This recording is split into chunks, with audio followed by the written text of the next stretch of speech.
যারা এই গভর্নমেন্টকে ভালোবাসে না, এবং তোমার পুলিশেরও কিছু লোক তারা টাকা খেয়ে আজকে বালি চুরি বলো, কয়লা চুরি বলো, সিমেন্ট চুরি বলো, জয়গাঁওতে এত পাথর পড়ে আছে, ভেঙে কেন তোমরা টেন্ডার করছো না? কমার্শিয়ালি স্টেটকে এক্সপ্লয়েট করবে, এটা যারা চাষি তারা করে না, এটা কিছু মিডল ম্যান আছে তারা করে, যারা দালালি করে সমাজটাকে শেষ করবে। নমস্কার বন্ধুরা, এখন রিসেন্টলি যদি আমি বলি, মমতা ব্যানার্জি, আমাদের সিএম মমতা ব্যানার্জি রিসেন্টলি একটা প্রেস কনফারেন্স রেখেছিলেন কোথায়, নবান্নতে, যেটা চলছিল পুলিশ কমিশন, যেটা নিয়ে এখন চলছে কেস। উনি কি বললেন কনফারেন্সে, ওটা আপনাকে এক্সক্লুসিভ ভিডিও আপনাকে কলকাতা নিউজ চ্যানেলে দেখানো হচ্ছে। 3 জন মিনিস্টার আছে, শোভনদেব, প্রদীপ মজুমদার আর বেচা, মাত্রই কজন। আমি প্রথমেই আপনাদের সকলের জানবার জন্য বলি, জিনিসপত্রের দাম, শীতকাল আসছে, ইমিডিয়েট টাস্ক ফোর্সের একটা মিটিং করা হোক, এবং আলু আর পেঁয়াজের দামটা কেন বাড়াচ্ছে। আমি আলু বলেছিলাম নিজের রাজ্য আগে পাবে, যেটা আমি প্রোডাকশন দিই।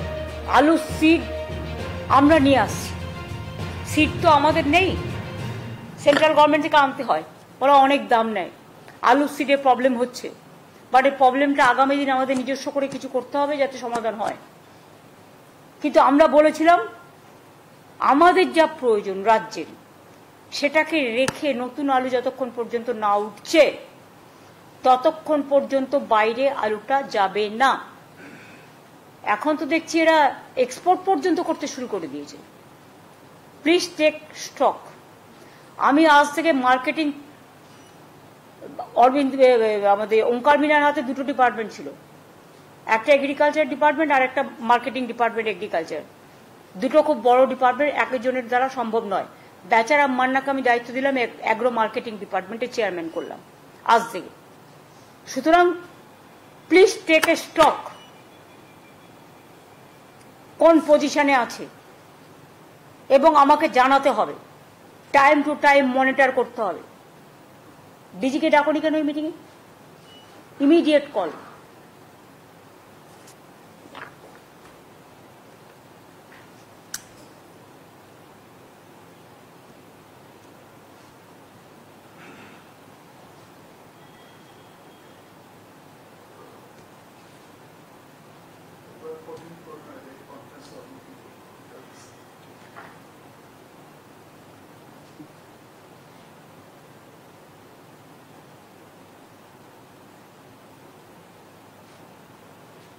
সেরকম যদি করে, বাংলার আলু বাইরে চলে যায়, আমার প্রয়োজন মিটিয়ে তারা বিক্রি করুক, আমার কোনো আপত্তি নেই, আমি তো বলেই দিয়েছিলাম।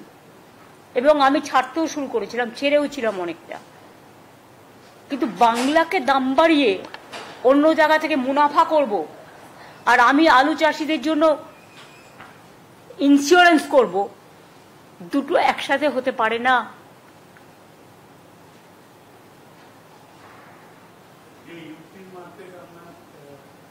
আমি অন্য কোনো রাজ্যের সাথে আমার মার্কেটের তুলনা করব না। It depends on state to state. সব জায়গায় দাম বেড়েছে বলে আমাকেও দাম বাড়াতে হবে, তার কোনো মানে নেই।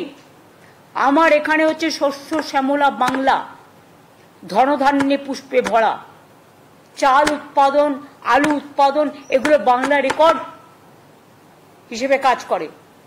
আমি সেখানে অন্য রাজ্যকে বাড়তে দেবো, আমার জিনিস দিয়ে সাপ্লাই করে দেবো, আর আমার নিজের রাজ্যে দাম বাড়াবো, এই যুক্তি হতে পারে না। আমার নিজের রাজ্যের মানুষ খেয়ে তারপর যদি থাকে, আমি নিশ্চয়ই সেটা বিক্রি করার সুযোগ করে দেবো।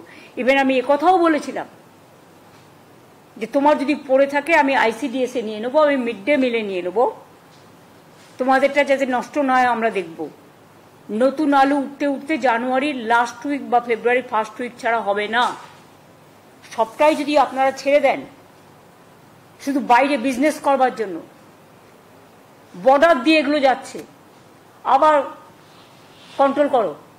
আর তার আগে স্টক আমাকে দেখাবে, কত ছিল, কত বেরিয়েছে, এখন কত আছে।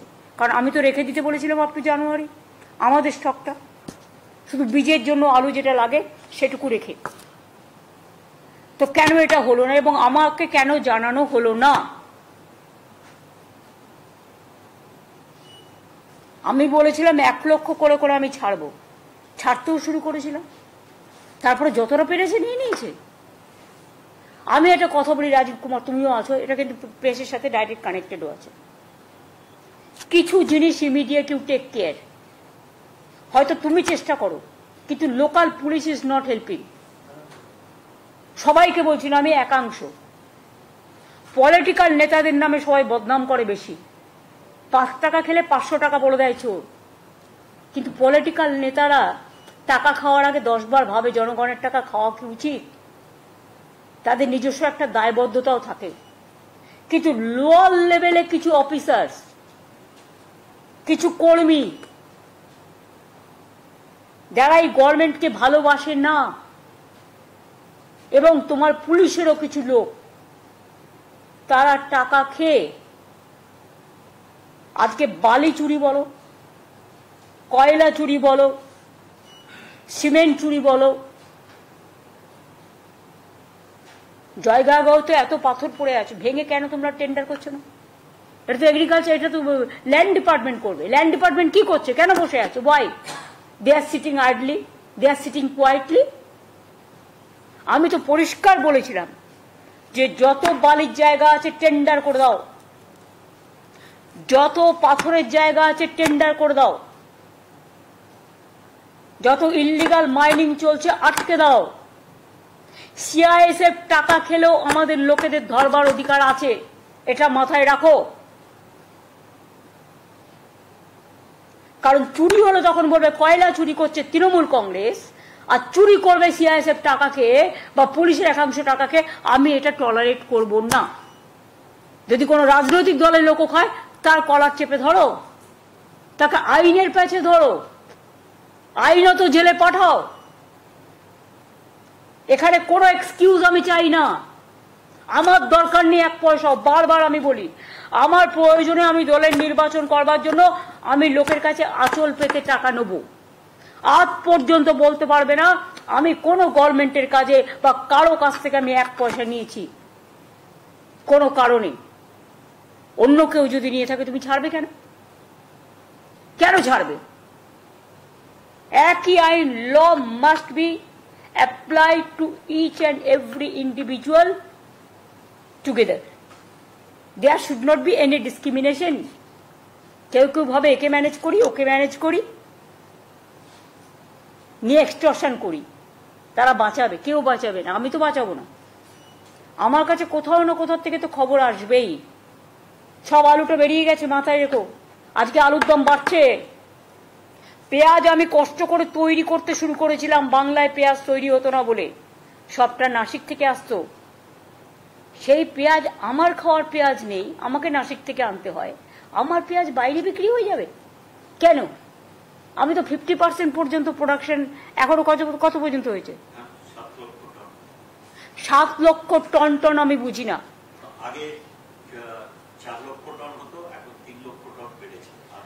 আমি পার্সেন্টেজ জিজ্ঞেস করছি, কত পার্সেন্ট? 75%। আমি সেই জায়গাটায় নিয়ে এসেছি। তো আমার যদি 50% বিক্রি হয়ে যায় বাইরে, এক্সপোর্ট হয়ে যায়, কারা গো? তাকে আমি টাকা দেবো, তাকে আমি বিমা দেব, তাকে আমি জমি উর্বর করার জন্য ইকুইপমেন্টস দেবো, প্রিজার্ভেশনের জন্যও দিচ্ছি। আর কিছু লোক বিজনেস করতে গিয়ে কমার্শিয়ালি স্টেটকে এক্সপ্লয়েট করবে, এটা যারা চাষি তারা করে না, এটা কিছু মিডল ম্যান আছে তারা করে, যারা দালালি করে সমাজটাকে শেষ করে দেয়। আর সেই দালালির টাকা তারা ভাগ দেয় একে একে তাকে। এটা যাতে না হয়, ইচ অ্যান্ড তুমি এসটিএফকে স্ট্রং করো, অ্যান্টি করাপশন ব্যুরোকে স্ট্রং করো। আমি সিআইডি রিসাপেল করব, টোটালটাই তোমার দায়িত্ব দিচ্ছি। তুমি সমস্ত প্রস্তাব আমায় দেবে। আর যার যার বিরুদ্ধে কমপ্লেন আছে, কমপ্লেন পেলে ক্রস চেক করো। কেউ কেউ মিথ্যে কথা বলেও কমপ্লেন করে। সত্যি যদি প্রবলেমটা জেনুইন হয় তাহলে টেক স্ট্রং অ্যাকশন, কেউ বাধা দেবে না। আর কেউ বাধা দিলে আমি শুনবো না, আমি তো আমার কথাই শুনবো না, মানে আমি নিজের কথা বলছি। আমি আমাকে যদি ক্ষমা না করি তাহলে তোমরা কাকে ভয় পাচ্ছ? কেন শুনছো না? এগ্রিকালচার এবং রুরাল ডেভেলপমেন্ট মিনিস্ট্রিকে শুধু বক্তৃতা দিলে হবে না, কাজ করে দেখাতে হবে। পুরো সার্ভে হয়েছে অঙ্কর, যেগুলো আমাদের বন্যা টন্যা হয়েছিল টোটালটা হয়ে গেছে, ঠিক আছে, আর বেশি বলতে হবে না। তার মানে যেটা আমরা বলেছিলাম যে এই যে বর্ষায় বন্যায় দানা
সেপ্টেম্বর পর্যন্ত থাকে, কিন্তু আমরা দানার জন্য এবং প্রাকৃতিক দুর্যোগের জন্য বাড়িয়ে নভেম্বর করেছি। তা আপনি ওয়েট করেন না কেন? আমি কি আমাকে বলতে হবে কেন? আমি কি মানে কিছু জানি না? বাড়িয়েছি আমি, আর আমার মনে নেই? আমার যথেষ্ট মনে থাকে। আমি আজকে যেটা প্রেসকে বলবো যে প্লিজ এগুলো পজিটিভ ভাবে দেখুন, নেগেটিভ ভাবে দেখার চেষ্টা করবেন না। আপনারা কি করেন, পজিটিভ জিনিসটাকে অ্যাভয়েড করে অলওয়েজ নেগেটিভ ব্যাপারটাকে সামনে নিয়ে আসেন। তাহলে তো আপনাদের সামনে মন খুলে আমি ট্রান্সপারেন্সি মেনটেন করে, স্বচ্ছতা মেনটেন করে কোনো কাজ করতে পারবো না। আর তা যদি না করতে পারি তাহলে জনগণ জানবে কি করে যে আমরা কি করতে যাচ্ছি, কি না করতে যাচ্ছি, কোনটায় ভুল কোনটায় ত্রুটি। এটাও তো জনগণকে জানাতে আমি বাধ্য, এবং সেটা সংশোধনের জন্য কি ব্যবস্থা করা হচ্ছে। আপনাদের এটা আমি অনুরোধ করব। আমি জানি কোনো কোনো চ্যানেল আমার একদম 100% এগেনস্ট, তারা একটাও পজিটিভ দেবেন না, টোটালটাই নেগেটিভ আর নেগেটিভ করবেন। তাই যদি করেন তাহলে জেনে রাখুন, আগামী দিন যদি আমি ট্রান্সপারেন্সি নিয়ে মিটিং করি তাহলে আমি তাদের বাদ দিয়ে করব। পরে আপনারা নিউজ কালেকশন করে নেবেন, কারণ আমি এটুকু কোঅপারেশন তো আপনার কাছ থেকে আশা করতে পারি।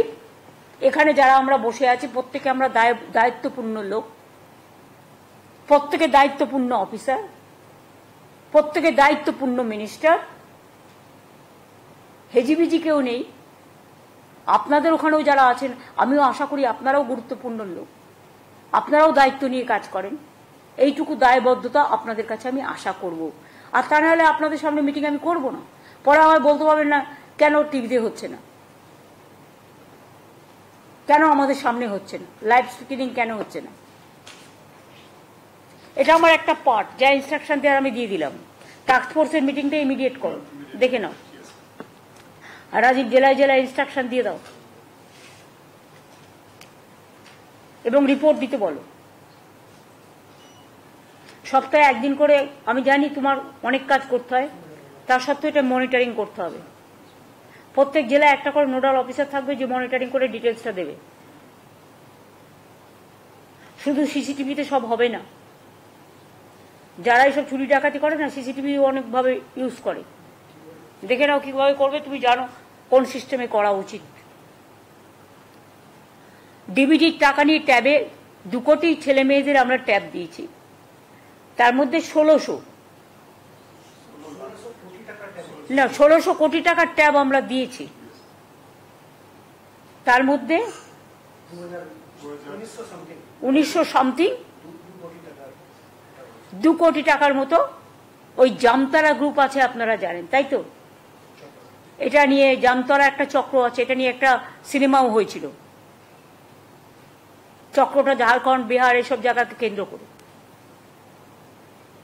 বিভিন্ন পলিটিক্যাল পার্টির শেল্টারে থেকে তারা আসছে, বিভিন্ন মলে এসে আড্ডা মারছে, ব্লুপ্রিন্ট তৈরি করছে, অপারেশন করছে, কোথাও না কোথাও গেস্ট হাউসে ভাড়া নিয়ে নিচ্ছে, অনেক সময় সাংবাদিকদের সাথেও মিশছে, রাজনৈতিক দলের লোকেদের সাথেও মিশছে। কারণ একটা কোনো অপারেশন করতে গেলে তো কয়েকটা লোককে কনফিডেন্সে নিতে হবে, কখনো আপনি কখনো আমি। আর পুলিশ, অ্যাডমিনিস্ট্রেশন, শপিং মল সবচেয়ে ভালো জায়গা। আমি এখন থেকে শপিং মলগুলোকে সাবধান হতে আবেদন জানাবো। আমরা কিছু কমপ্লেন পেয়েছি কিছু কিছু জায়গায় যেখানে ফেক কারেন্সি আসছে। কয়েকদিন আগে একটা জায়গায় আগুন লেগেছিল, আপনারা নিশ্চয়ই জানেন, আমি নাম বলছি না। এবং কয়েকদিন আগেও আরেকবার আগুন লেগেছিল, 2 মাসে 2 বার। আমরা অনেকগুলো ইম্পিউট পেয়েছি। সব শপিং মল খারাপ না, সব শপিং কমপ্লেক্স বা বিজনেস সেন্টার খারাপ না, কিন্তু সবাইকে সতর্ক হতে অনুরোধ করছি, পাবলিককেও সতর্ক হতে অনুরোধ করছি। এই সব জায়গায় এসে এরা শেল্টার নেয় এবং যেহেতু আমাদের বর্ডার কান্ট্রিগুলোতে একটু টালমাটাল চলছে এবং কেন্দ্রীয় সরকারও যেভাবে সক্রিয় হওয়া উচিত ছিল হয়নি। আমি এ নিয়ে এক্সটার্নাল অ্যাফেয়ার্স পলিসি নিয়ে কোনো কথা বলি না বলে আজকেও বলবো না, কিন্তু আমাদের পুলিশকে আমি যেটা বলবো ওদেরও অ্যালার্ট করতে, কারণ বর্ডার আমাদের হাতে নেই, বর্ডার কিন্তু সেন্ট্রাল গভর্নমেন্টের আন্ডারে। ফেক কারেন্সি কি করে আসছে? Why they are not taking appropriate action? বর্ডারে স্টেটে অল স্টেট বর্ডারে, অল ডিস্ট্রিক্ট বর্ডারে, all gateway of the commissionerate, all important প্লেসে এখন থেকে রেগুলার নাকা চেকিং হবে। আমি পাবলিকের কাছ থেকে কোঅপারেশন চাইব, তার কারণ হয়তো নাকা চেকিং করতে গেলে অনেকে আপত্তি জানায়, ভাবে আমার অসম্মান হচ্ছে। আমার গাড়িতে নাকা চেকিং হলেও আমি খুশি হব, তার কারণ আমিও তো চাই না যে কোনো একটা লোক সুযোগ নিয়ে আমার গাড়িতে কিছু রেখে দিই। সুতরাং আমাদের সকলকেই সতর্ক হতে হবে। নাকা চেকিং কম্পালসারি, সকাল দুপুর সন্ধ্যে নয়, যে রাত্রিবেলা করলাম দিনে করলাম না তা নয়। রেলেও নাকা চেকিং হওয়ার দরকার আছে। রেলের মধ্যে থেকে অনেক আর্মস আসছে, আমরা 17-18টা আর্মস ফ্যাক্টরি অলরেডি খুঁজে বের করেছি বিহারের ওদিক থেকে, যেখান থেকে আর্মস আসছে। জিএমদের ডেকে দরকার হলো তুমি একবার বলো, চিফ সেক্রেটারিকে আমি বলবো ডিজিকে সাথে নিয়ে, ওখানে জিআরপি এবং আরপিএফ কে বলবে চেক করতে। আমাদের ঘাড়ে চাপিয়ে দিলে হবে না। প্লেন আমাদের হাতে নেই, ট্রেন আমাদের হাতে নেই, কিন্তু তাদের অনেক ভাইটাল রোল আছে। অনুপ্রবেশ হবে কি করে? পাসপোর্ট আগে কে পাসপোর্ট নিয়ে আসছে, তার পাসপোর্টটা আদৌ ঠিক কিনা আমি কি করে জানবো? এটা আমার ডিউটি নয়, এটা তো এয়ারপোর্টের ডিউটি, সিআইএসএফ এর ডিউটি। কয়লাকে সাপ্লাই করছে তো বিএসএফ এর ডিউটি, সিআইএসএফ এর ডিউটি। বর্ডার দিয়ে কে ঢুকছে তো বিএসএফ এর ডিউটি। গরুকে পাচার করছে তো বিএসএফ এর ডিউটি। সুতরাং they have to be very serious about it. ডেভেলপমেন্টের কাজ তো সেন্ট্রাল গভর্নমেন্টকে করতে হয় না, কিন্তু বর্ডার সিকিউরিটি তো সেন্ট্রাল গভর্নমেন্টের আন্ডারে, ডিফেন্স সিকিউরিটি তো সেন্ট্রাল গভর্নমেন্টের আন্ডারে, রিজার্ভ ব্যাংক তো তাদের আন্ডারে, এই 3টে ডিপার্টমেন্ট তো তাদের আন্ডারে। সেখানে তারা ভালো করে কাজ করুক, আমাদের কোঅপারেশন পাবে।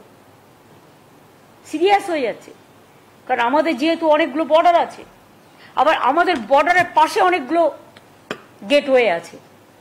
মনে রাখতে হবে আমাদেরটা হচ্ছে চিকেন স্নেক।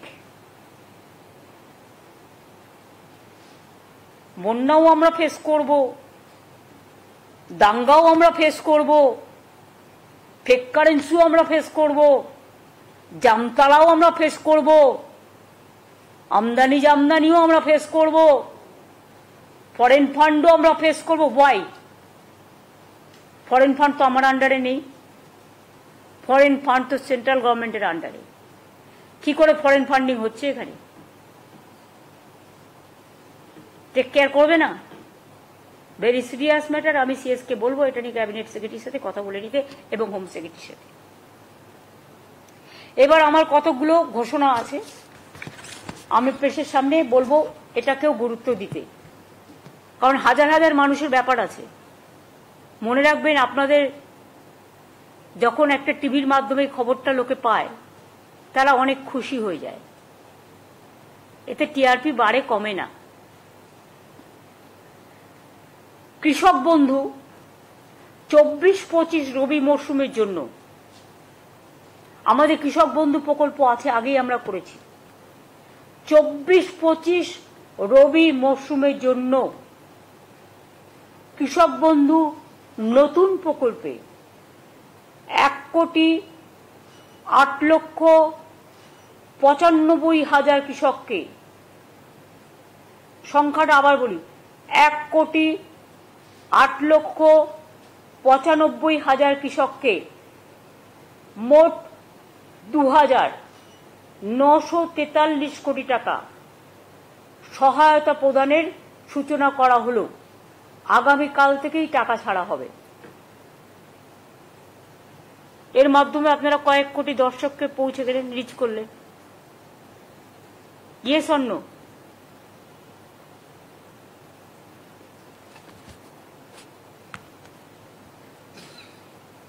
অর্থাৎ এবছরই কৃষক বন্ধু নতুন প্রকল্পে বাংলার কৃষকদের মোট 5,859 কোটি টাকা সহায়তা দেওয়া হলো শুধু এবছরেই।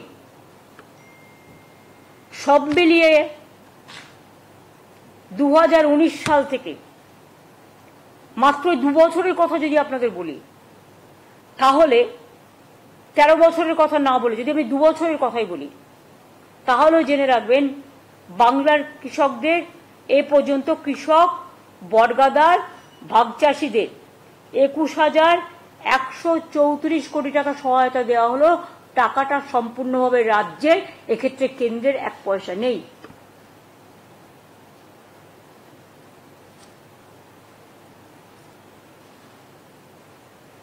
Am I clear? অন্তত হাত তুলে একজন দেখান, বুঝেছেন? ওই দীপঙ্কর নন্দী বুঝলে হবে না, ও শুনবে আর লিখবে আর।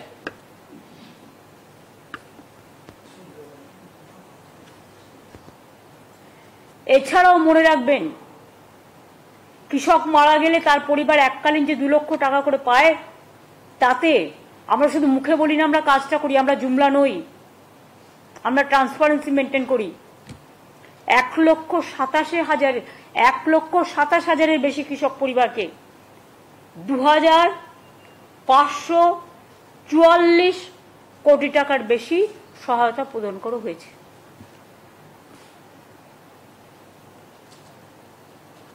এছাড়াও শস্য বীমা প্রকল্প, মানে ক্রপ ইন্স্যুরেন্স, আগে চাষিদের টাকা দিতে হতো, কিন্তু এখন চাষিদের টাকা দিতে হয় না, আর সেন্ট্রাল গভর্নমেন্টের টাকা আসে না, আমরা দিই 100%। 1,02,00,000 কৃষককে বাংলা শস্য বীমা রাজ্য সরকারের নিজস্ব তহবিল থেকে আরো 3,221 কোটি টাকা সহায়তা করা হয়েছে।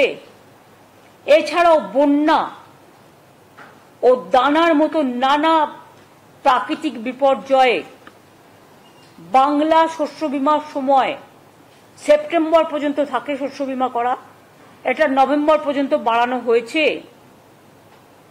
এবং রাজ্য জুড়ে এর জন্য ক্যাম্পও করা হয়েছে। প্রায় 65 লক্ষ কৃষক এতে নাম লিখিয়েছে, এটা আলাদা নতুন হবে। যারা এই দানা হয়ে গেল, বন্যা হয়ে গেল, রিসেন্ট যেগুলো হলো, সার্ভেটা কমপ্লিট হয়ে গেছে। ডিসেম্বর মাসের মধ্যেই এই ক্ষতিপূরণটা যোগ্য কৃষক, প্রত্যেক যোগ্য কৃষক বা ক্ষেত মজদুর বর্গাদার যেই থাকুক, ক্ষতিপূরণের টাকাটা পেয়ে যাবে। এবছরে যে বন্যা বা দানা হলো সেটার টাকাটাও, কারণ এখন তো কেন্দ্রীয় সরকার বন্যা 1 পয়সাও দেয় না, সেই জন্য। এবার আমি আসব লক্ষ্মীর ভান্ডার প্রকল্পে। আপনারা জানেন লক্ষ্মী ভান্ডার আমাদের একটা অমূল্য সম্পদ। মা বোনেরা আমাদের ঘরে লক্ষ্মী। এই প্রোগ্রামটা ফার্স্ট স্টার্ট করে বেঙ্গল। বেঙ্গল এখন মডেল হয়ে গেছে। আমরা 2021 থেকে শুরু করেছি। ইলেকশনে বলেছিলাম করব, করে দিয়েছি। আমরা মোট, আমার একটা সরাসরি মুখ্যমন্ত্রী একটা পোর্টাল আছে, আপনারা জানেন। তাতে যে রিকোয়েস্টগুলো আমরা পাই, আমি কিন্তু সেগুলো প্রত্যেকটা দেখি। তাতে আমি প্রায় 24,000-এর মতো লক্ষ্মীর ভান্ডারের রিকোয়েস্ট পেয়েছিলাম আপ টিল নাও। তাছাড়াও আমাদের দুয়ারে সরকারে অনেক রিকোয়েস্ট এসছে। সেগুলো সব মিলিয়ে আমরা আগামী ডিসেম্বর মাসের, আমি যেটা বলেছিলাম ডিসেম্বর মাসে দেব টাকা, যারা বাকি আছেন 5,07,000 মহিলাকে আরো নতুন করে লক্ষ্মীর ভান্ডার প্রকল্পে যুক্ত করা হলো। টাকাটা তারা ডিসেম্বর মাসে পেয়ে যাবেন এবং এরা যতদিন বেঁচে থাকবেন আজীবন পেয়ে যাবেন। এর জন্য বছরে আমার প্রায় 625 কোটি 20 লক্ষ টাকার বেশি এক্সট্রা খরচ হবে। এবং আমরা গর্বের সাথে বলছি, অন্যান্য রাজ্যে অনেক ক্রাইটেরিয়া আছে, আমার রাজ্যে কোনো ক্রাইটেরিয়া নেই। এটা সবার জন্য, সব সাধারণ মানুষ পায়। একটা পরিবারে 4 জন মহিলা থাকলেও পায়। এটা তাদের গর্ব।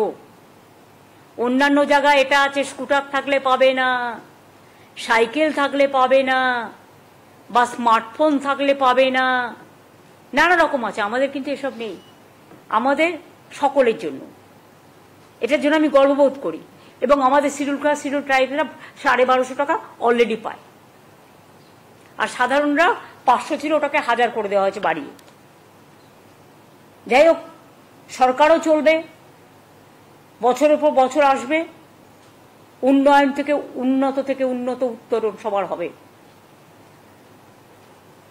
আমাদের মোট এখন লক্ষ্মীর ভান্ডার পাবেন সংখ্যাটা হচ্ছে 2,21,00,000। যে কোনো রাজ্যের সাথে মিলিয়ে আমাকে দেখান, যারা শুরু করেছে 2 মাস 3 মাস ইলেকশনের জন্য, সব সংখ্যা মেলান, মিলিয়ে আমায় দেখান তো এত হিউজ নাম্বার কোথাও আছে কিনা।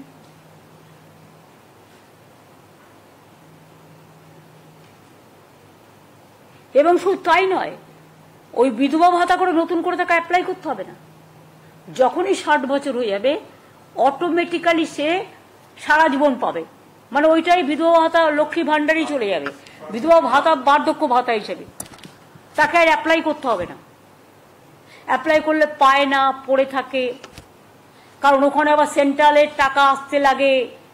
আমরা 50% দিলে ওরা 50% দেয়, কখনো দেয় কখনো দেয় না। যেমন আবাসের টাকা বন্ধ, ওখানে সেন্ট্রাল গভর্নমেন্ট একা টাকা দেয় না। নামটা প্রধানমন্ত্রী আবাস যোজনা, কিন্তু 40% টাকা আমাদের দিতে হয়। ইলেকশনের সময় পোস্টারিং করে, ঘর ঘর মে জল দিয়া, 75 ভাগ খরচ আমরা দিচ্ছি টাকা দিয়ে, মনে রাখবেন। কিন্তু পিএইচির কাজটা 16 চলছে বলে আমরা একটা মিটিং করতে, আমি সিএসকে বলেছি already. I am not satisfied. Pipe পড়লেও অনেক জায়গায় লোকে জল পায়নি, এটা আমার কাছে খবর আছে। এবং আমি বলেছি এটাকে কি করে তাড়াতাড়ি করা যায়, স্পিড আপ করা যায়। যারা করবে না, নন কোঅপারেশন করবে, তাদের সরিয়ে দাও, দরকার হলে নতুন লোক দিয়ে কাজ করা। কিন্তু আমরা চাই আর 2 বছরের মধ্যে, আমি তোমাদের টাইম দেবো 1.5 বছর, আমি 1 বছর দিলে আরো খুশি হব।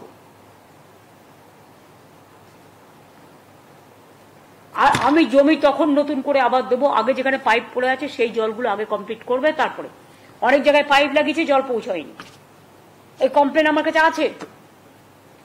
ফার্স্ট টু সলভ দিস, তারপর আমি আবার জমি কিনে দেবো। জমি তো আমার টাকায় কিনতে হয়, মেনটেনেন্স তো স্টেট গভর্নমেন্টকে করতে হয়। সুতরাং এটা সিরিয়াসলি দেখতে হবে, এটা আমার প্রায়োরিটি প্রোগ্রাম নাম্বার 1।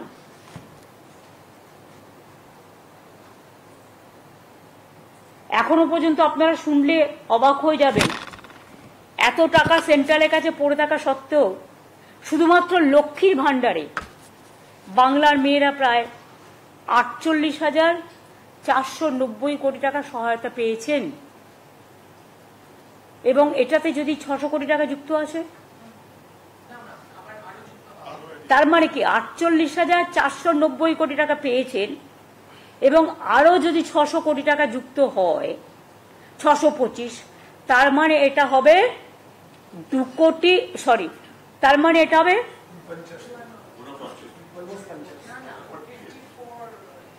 54,000,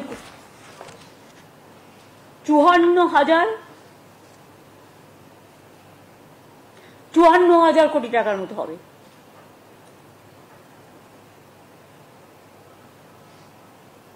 এটা গর্বের কি গর্বের নয়।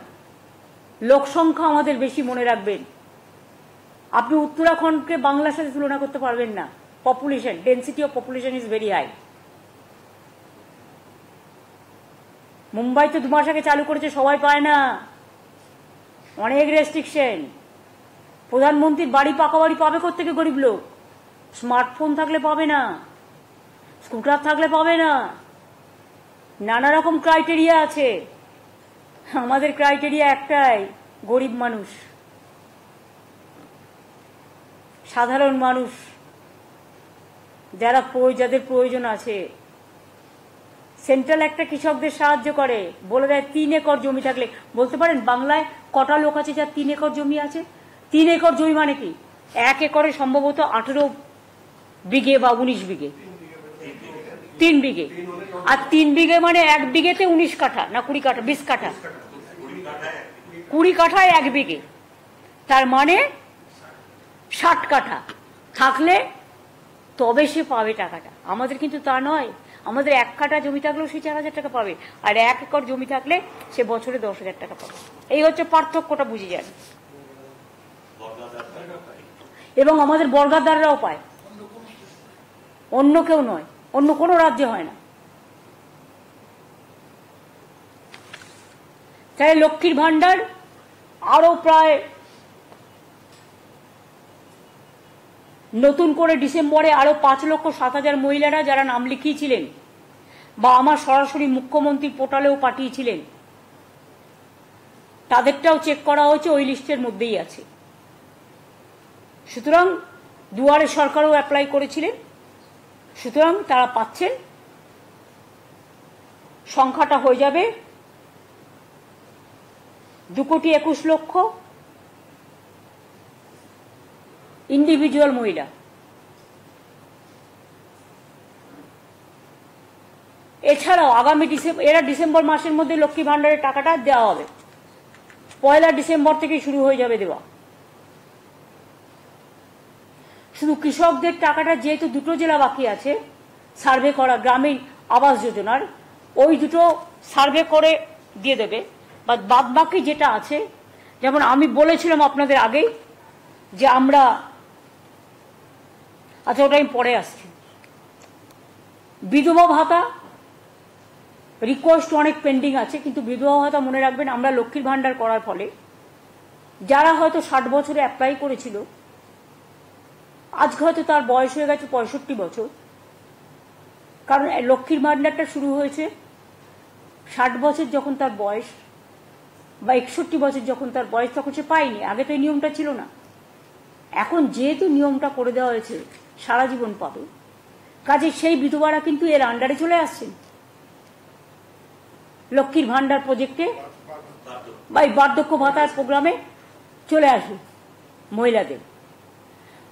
তা সত্ত্বেও 43,900 জন স্বামীহারা মহিলাকে বিধবা ভাতা নতুন করে দেওয়া হচ্ছে ডিসেম্বর মাস থেকে। এর ফলে রাজ্য জুড়ে 20,32,000-এরও বেশি স্বামীহারা মহিলা বিধবা ভাতা অলরেডি পান। তাছাড়াও আরো 43,900 জন পাবেন নতুন করে। এর জন্য রাজ্য সরকারের প্রতি বছর খরচ হয় 2,450 কোটি, এবং এবারের খরচটা দেয়া নেই, সেটা নিলে আরো বেশি হয়ে যাবে, এইটা 3,000 কোটি টাকার মতো হয়ে যাবে। অর্থাৎ বিধবা ভাতাও নতুন করে পাবেন ডিসেম্বরে আরো 43,000 যারা নাম লিখিয়েছেন। বাদ বাকি আরো যারা থাকবেন, কাউকে আমরা লক্ষ্মীর ভান্ডারে অ্যাডজাস্ট করব, কাউকে সংখ্যালঘু দপ্তর আছে, ওদের একটা প্রোগ্রাম আছে, কারো ট্রাইবেল ডিপার্টমেন্ট আছে। এটা আমি পুরো সার্ভে করে দেখে আস্তে আস্তে আস্তে আস্তে টেক কেয়ার করব। এছাড়াও আপনারা জানেন আমাদের ফিজিক্যালি চ্যালেঞ্জড, বিশেষভাবে সক্ষম যে ছেলে মেয়েরা, তাদেরও আমরা মানবিক ভাতা দিই। আগামী ডিসেম্বর মাস থেকে আরো 19,000-এরও বেশি বিশেষভাবে সক্ষম মানুষকে মানবিক ভাতা দেয়া হবে। এর জন্যও কিন্তু বাড়তি আমাদের প্রায় 23 কোটি টাকা খরচ হবে। এখনই রাজ্য জুড়ে 7,50,000-এর বেশি বিশেষভাবে সক্ষম মানুষ মানবিক ভাতা পাচ্ছেন, যা প্রায় 900 কোটি টাকা ব্যয় করে বছরে।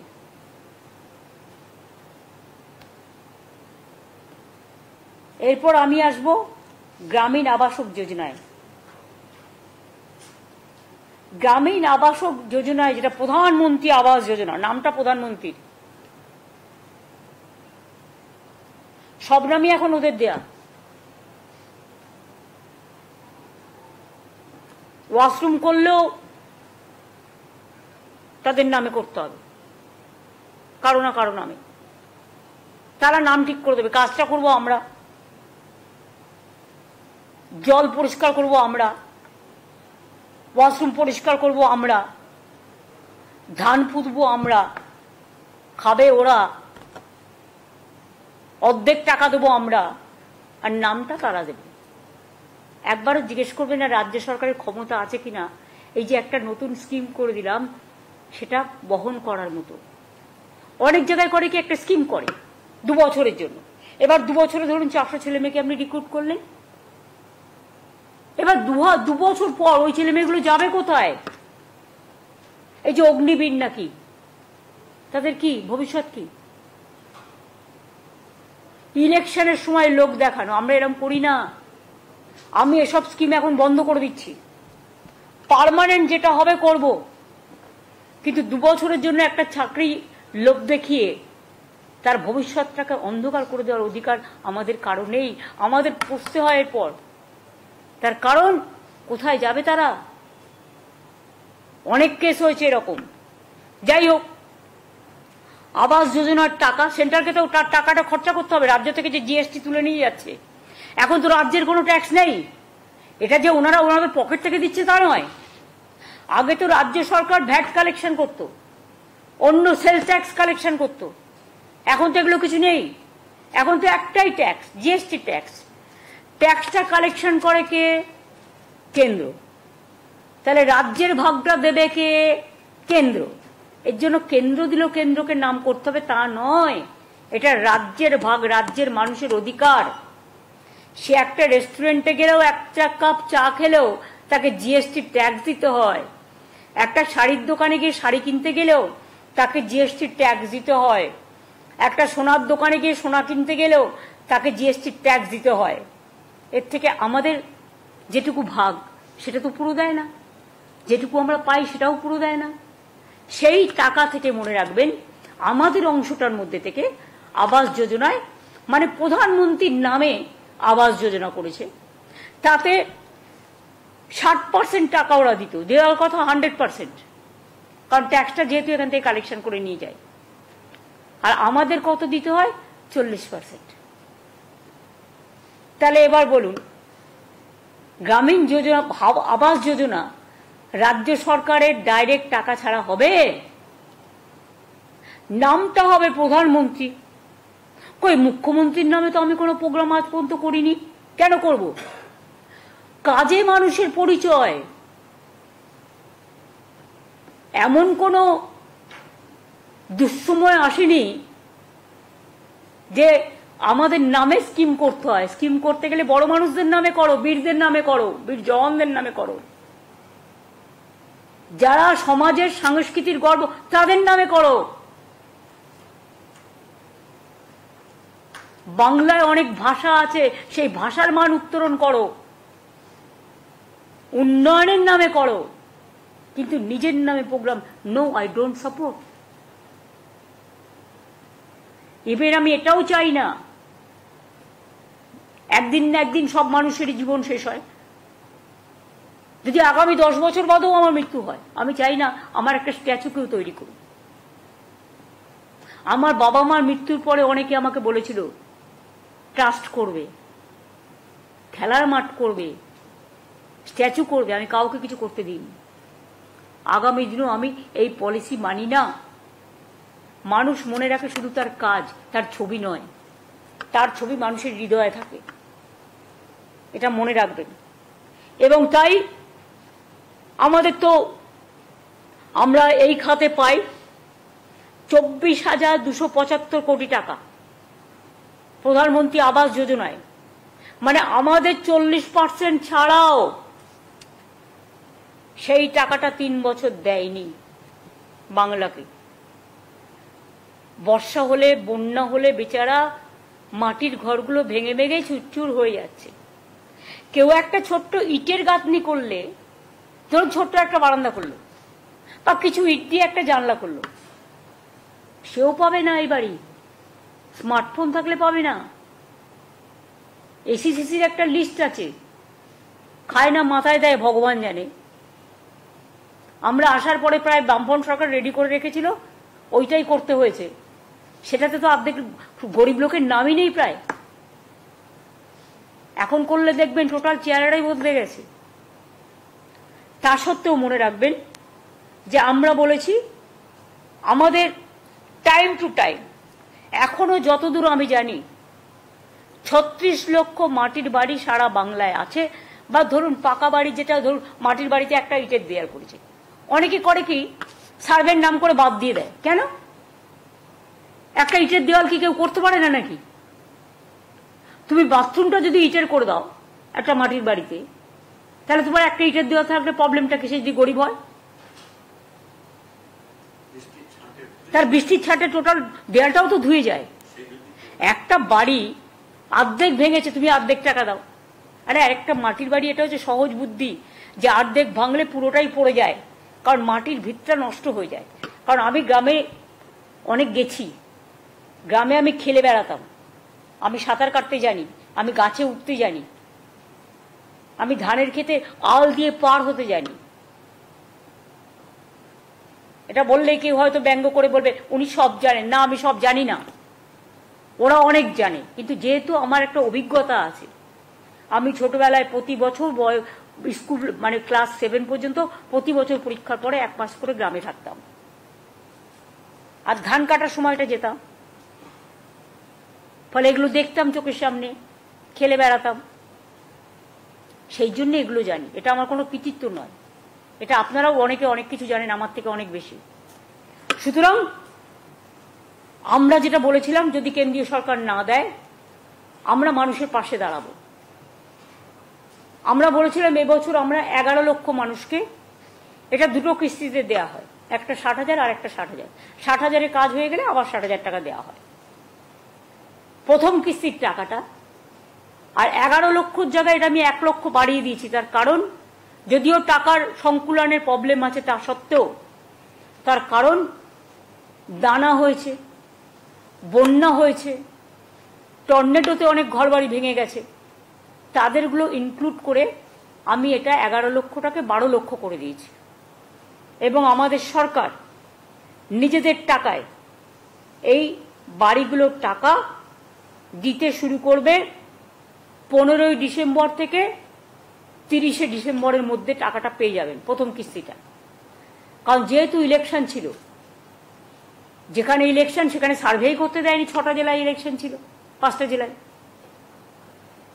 ফলে ওই 5টা জেলায় যে লিস্ট আমাদের কাছে আছে, তা সত্ত্বেও তো এটাও তো ঠিক, লিস্টে অনেক সময় ধরুন আসল সার্ভেটা হয় না, অনেক গরিব মানুষ বঞ্চিত হয়।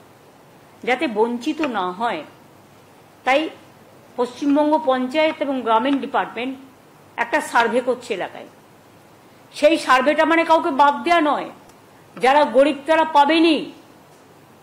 এটা করা হচ্ছে এই কারণে যে ক্রস চেক করে নেওয়া উচিত সে পাওয়ার যোগ্য কি পাওয়ার যোগ্য নয়। যদি কেউ পাওয়ার যোগ্য হয় সেটা বঞ্চিত না হয়। কিন্তু এই 12 লক্ষ দেওয়ার পরেও আমাদের কিন্তু আরো বাকি থাকবে 24 লক্ষ। আগে আমরা 50 লক্ষ বাড়ি করে দিয়েছি এই 12 বছরে, আরো 24 লক্ষ বাকি থাকবে। সেটা আমরা ফেজ ওয়াইজে যখন আমাদের টাকা অ্যাভেলেবেল হবে তখন সেটা আমরা করে দেব। কিন্তু আমরা এটা বলছি না তুমি পার্টির মেম্বার হও তবেই তুমি আবাস যোজনা পাবে। কি করে পাবে?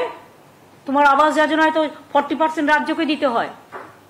তাহলে কি তোমার 60% নিয়ে মানে শুধু একটা আঙুলে হাত হয় না 5টা আঙুলে হাত হয় কমপ্লিট? তুমি বুড়ো আঙুল দেখাচ্ছ, তুমি মধ্যে তর্জমা দেখাচ্ছ না, খিরে আঙুল দেখাচ্ছ না, হয়? বলুন না, স্বাভাবিক তো। তুমি পার্টির মেম্বার হলে আয়ুষ্মান পাবে, কেন? 40% রাজ্য সরকারকে দিতে হবে, স্মার্টফোন থাকলে পাবে না। তা রাজ্য সরকার না দিলে তুমি কি করে দেবে? হ্যাঁ তুমি করো, 100% দেবে, আমার কোনো আপত্তি নেই, দিয়ে দাও 100%।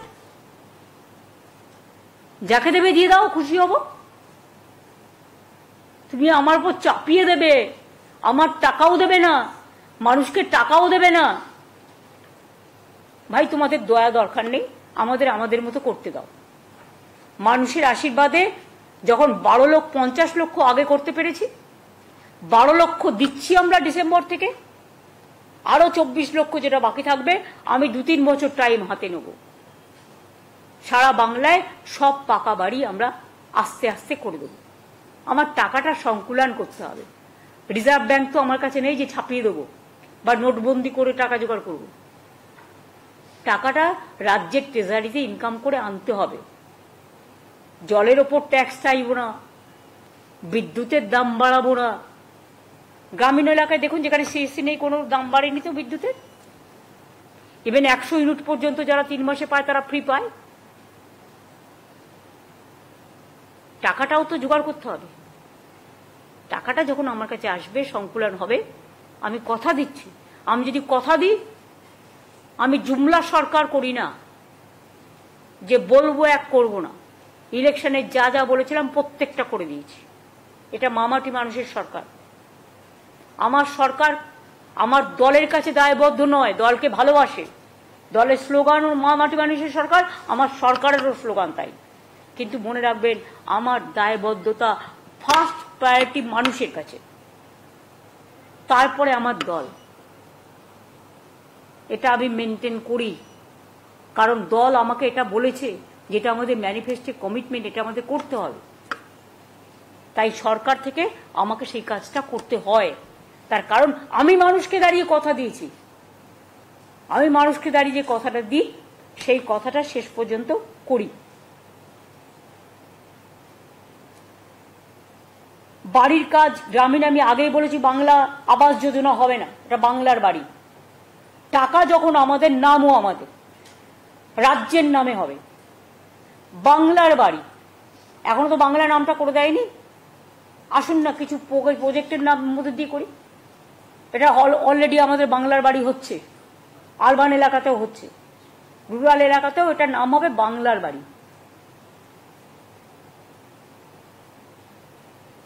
আর পথশ্রিত গ্রামীণ রাস্তা আমরা করি আমাদের নিজেদের টাকায়, ইলেকশনের আগেও আমরা করে দিলাম। এবং ইলেকশনের আগেও জানুয়ারি না ফেব্রুয়ারি মাসে আমরা 9 লক্ষ লক্ষ্মীর ভাণ্ডার দিয়েছি, যখন কোড অফ কন্ডাক্ট চালু হয়নি এক্সট্রা। কাজেই টাইম টু টাইম এগুলো আমরা দেখে নেব, যেটা যেটা করার আমরা করব। আমার এটুকুই বলার ছিল, বাদ বাকিটা আপনাদের সবার দায়িত্ব।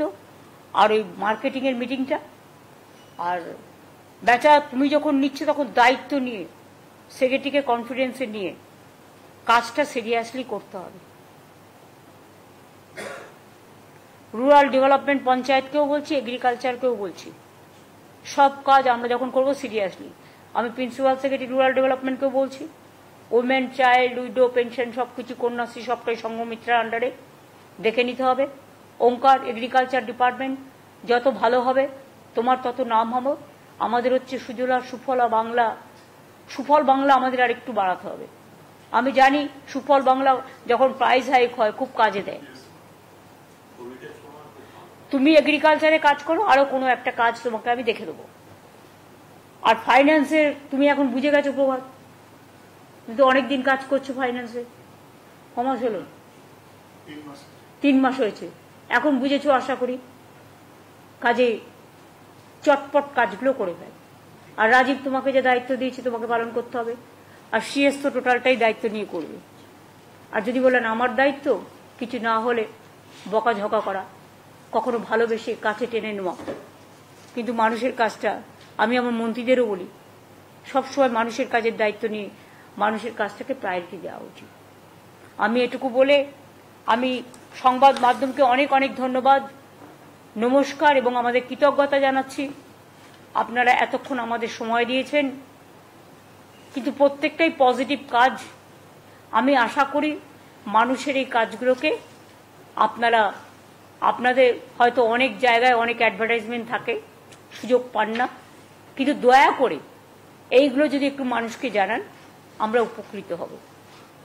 অনেক ধন্যবাদ।